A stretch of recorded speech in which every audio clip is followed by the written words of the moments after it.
I used an anonymous account to send a video chat invitation to my crush, a senior who had always been aloof and reserved, but he agreed. Throughout the video chat I had on a black mask, and I modified my voice to conceal my identity. At my command, he took off his clothes one by one, revealing his solid abs. While I was admiring his toned body, he smiled devilishly and said, "It's your turn now." During the video chat, Calvin Leak, my senior, and I were completely undressed. I was lying on a Simmons king-sized bed. My fair, shapely curvatures were in full view. He sat at his desk.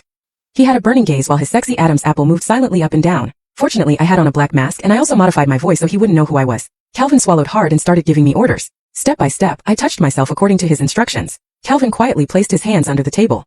He had a mesmerized look on his face while he breathed heavily. Eventually, we both experienced a joyful climax. As always, the video chat should have ended here. However, just before we hung up, Calvin offered to meet me. My heart pounded. "Do you really want to meet me?" "Yeah. Doing it through a screen isn't as exciting and pleasurable as the real thing. Don't you want to meet me?" I was torn. I had always presented myself as a good girl. If he knew I was the person behind the screen, would he be surprised or disgusted? The first time we met was on the first day of military training in college. He was my senior and he was also the instructor who led our team training. I had fainted from a heat stroke. As the instructor, he happened to be passing by and caught me in time. Under the sun, he looked handsome and well-built. His warm embrace was accompanied by an elegant, woody scent. My heart skipped a beat.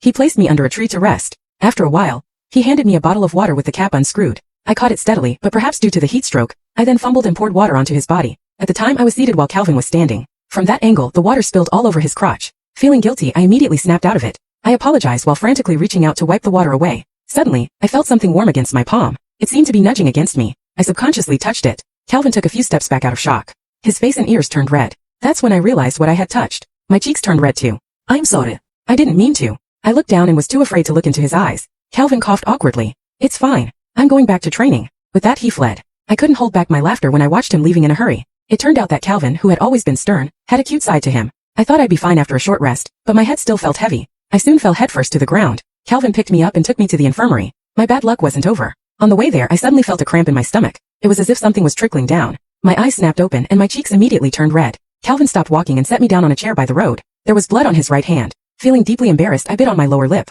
I was certain Calvin was disgusted and regretted helping me. "I'm sorry." I apologized. "It's fine. This is a testament to my good fortune." Calvin was still beaming. I felt less nervous. Immediately after that, Calvin took off his jacket and wrapped it around my back. He then picked me up and continued walking. My heart was warmed by the fact that no man, apart from my father, had ever been so kind to me. Since then I felt certain I was attracted to him. He was a sophomore in college. Since our dorms and classes were far apart, there were few opportunities for chance encounters. I took the initiative to appear in places he might frequent, such as the cafeteria, library, supermarket, or on the way back from the study hall. Simply meeting him and greeting him was enough to make me happy. I wasn't sure if it was a coincidence or a favor from God, but Calvin always appeared in the places I frequented after that. The number of times we bumped into each other increased exponentially. However, I never dared to break the ice by expressing my feelings. Soon after, things took a turn.